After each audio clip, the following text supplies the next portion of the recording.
I'm a supporter of what's in the big, beautiful bill. My problem is it's just because it's so hard, it's not going far enough.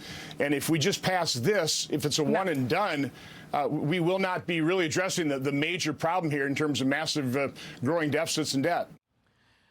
The future of President Trump's agenda, the sweeping big beautiful bill, is in question this weekend after Elon Musk, as you know by now, slammed the amount of new spending in the legislation.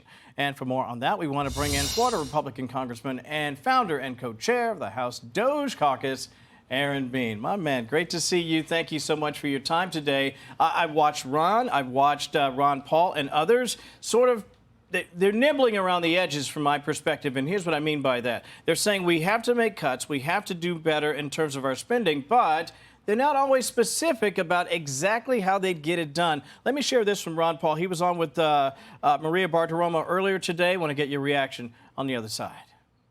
Most people estimate that over the next 10 years, the United States will add about $2 trillion a year, $20 trillion in debt.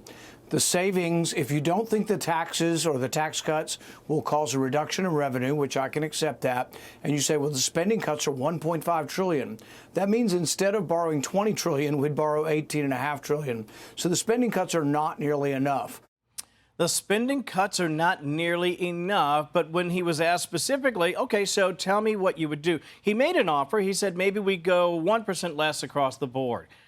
Two-part question. One, where are we on Big Beautiful Bill? And two, are there areas where we can get cuts done now, or do we wait until rescission? First of all, Kevin, it's great to be with you live in studio. What a treat it is. Great to see you. So that Big Beautiful Bill, it is in the Senate's court. The Senate has the chance to make those cuts, and I'm a big fan of Rand Paul and Ron Johnson. Show me the cuts. Yeah. Let's do it. But we have to be aware it's not going to happen overnight, getting to a balanced budget like that overnight.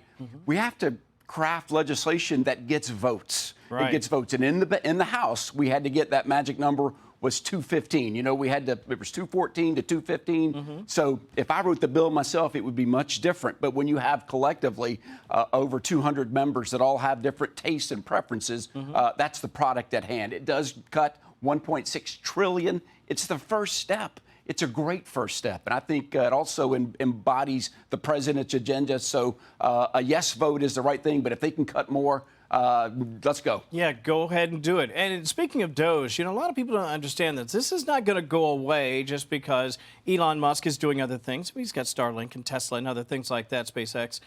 Great.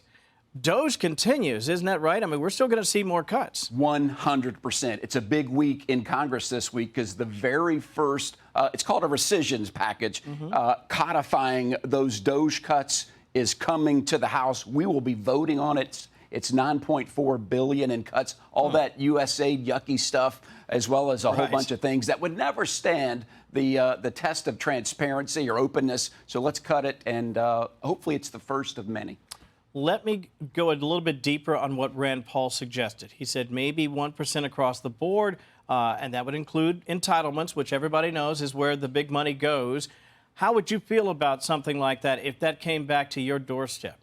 Well, eventually, we're going to have to tackle entitlements. Entitlements are eating our lunch eventually. Yeah. I don't know if this one big, beautiful bill is the vehicle to do it. We're running out of time. Right. The tax cuts are going, everybody's going to be facing a tax increase if we don't get it done. So I would say let's take the first step. The first step is passing the one big, beautiful bill. And then let's proceed to step two, looking at entitlements of what we can do to make sure all of the promises that the United States has made to veterans, to elders, is honored. Let me ask you this in closing. If there's one message you want the people, the great state of Florida, and broadly the nation to understand about where we are in this process, how confident are you that we'll get this thing done? And if so, how close are we?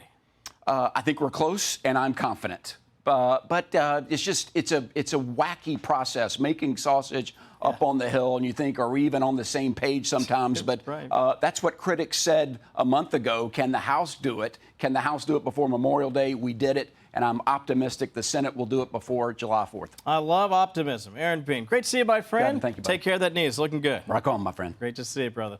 Hey everyone, I'm Emily Campagno. Catch me and my co-hosts Harris Faulkner and Kaylee McEnany on Outnumbered every weekday at 12 p.m. Eastern, or set your DVR. Also, don't forget to subscribe to the Fox News YouTube page for daily highlights.